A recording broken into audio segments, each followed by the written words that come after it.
The federal government's ready for the moment of disaster. As mushroom clouds plume, key politicians and federal staffers would be rushed underground. The sites are prepared, humming along with daily activity right now and hidden from the public. If you're invited, you already know it. If not, you're sort of on your own. Some new facilities have been built up over the last few years, and Garrett Graff found one by accident. While writing about national security for Washingtonian magazine, Graff told NPR he came into possession of a federal employee's badge. On the back, when he flipped it around, it had driving directions. Google Maps showed nothing there, so Graff hopped in the car, and when he arrived at the site in West Virginia, he said the road dead ends into the side of a mountain. There's this little guard shack, chain link fence, and then this set of concrete bunker doors beyond. This wasn't on a map, it wasn't found in government records, so the reporter started digging, and he turned up some fascinating information about some of those bunkers. The most famous, Raven Rock.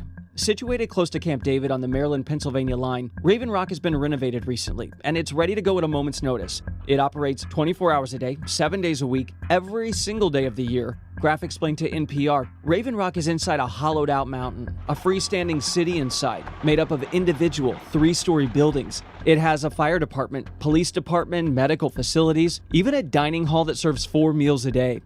After 9/11, Raven Rock was dramatically expanded, and today, it could hold as many as 5,000 people. For the overflow, more facilities are hidden around the country, some known, some secret. I caught up with Garrett Graff to get even more details on the government's secret plans. Some of it's cool. Some of it, honestly, is scary. This is the history of the government's Cold War doomsday plans, sort of everything that would have happened during and after a nuclear attack and the secret plans for how the U.S. government would rebuild afterwards. And while the book focuses a lot on the Cold War, these plans are all still now in effect. These are the same plans that would guide us if we ended up in a war with North Korea or with Russia today. So there is this whole network of bunkers around Washington, including one of the largest is Raven Rock, the title of the book, which is the mountain bunker in Waynesboro, Pennsylvania, just over the state line from Camp David, the president's weekend retreat. And Raven Rock and Mount Weather, which is the civilian government bunker in Berryville, Virginia, are literally hollowed out mountains with small cities built inside, where the U.S. government would retreat in the event of an evacuation of Washington or a surprise attack.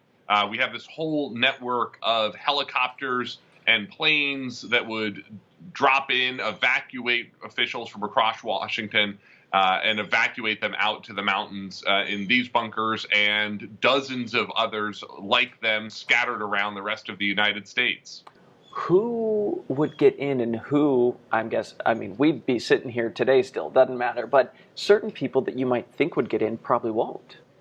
So one of the interesting aspects of this book is understanding just how tightly classified these plans are. We know that they include the cabinet secretaries, the leadership of Congress, people like the Supreme Court, the leaders of top government agencies, but even people working side by side in the same offices may not understand who is going to be saved in the event of an evacuation and who isn't. For instance, would a cabinet secretary's wife or husband get to go?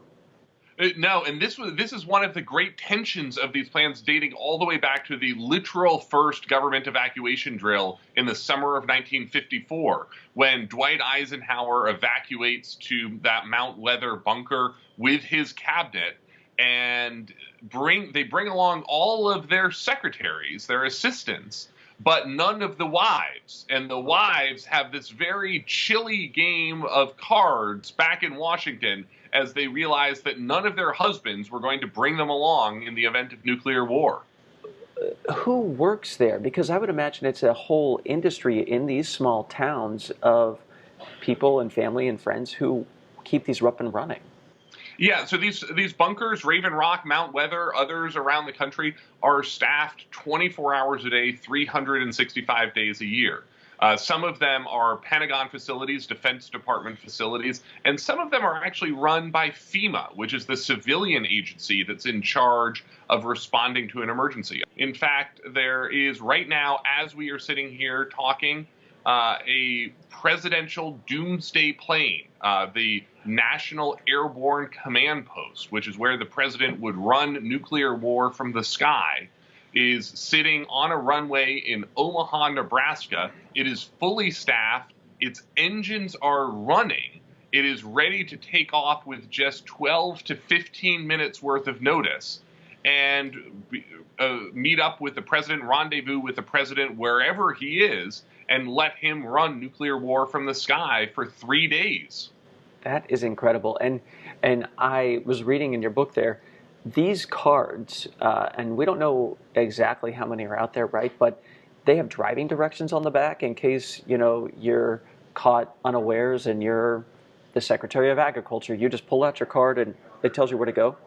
Yeah, so these plans, there are a certain level of officials who will be evacuated by helicopter wherever they are. There's a team of helicopters in Washington. You can see them every day in the skies over Washington, these blue and gold Air Force helicopters that are basically up there practicing for doomsday on a daily basis. Those helicopters would swoop in and evacuate from pre-designated landing zones all of the top leadership of the government, everyone from the top law enforcement officials to the top cabinet secretaries. But then there's a much larger set of these individuals, sort of the government managers, specialists, meteorologists, logistics and supply personnel, as many as 10,000 people in Washington who have special driving directions and special evacuation directions to make their way to these bunkers and relocation facilities around Washington if something happens, whether it's a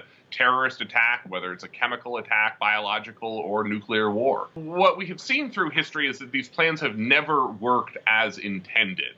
On September 11th, which is the only time that these plans were fully activated in U.S. history, they certainly didn't come anywhere close to working as well as they could be, as they had been expected to. And I think what's interesting at this moment is when I started writing this book 5 years ago, this stuff, the threat of Russia, the threat of nuclear war, the threat of doomsday, all seemed like ancient history, the old days of the Cold War.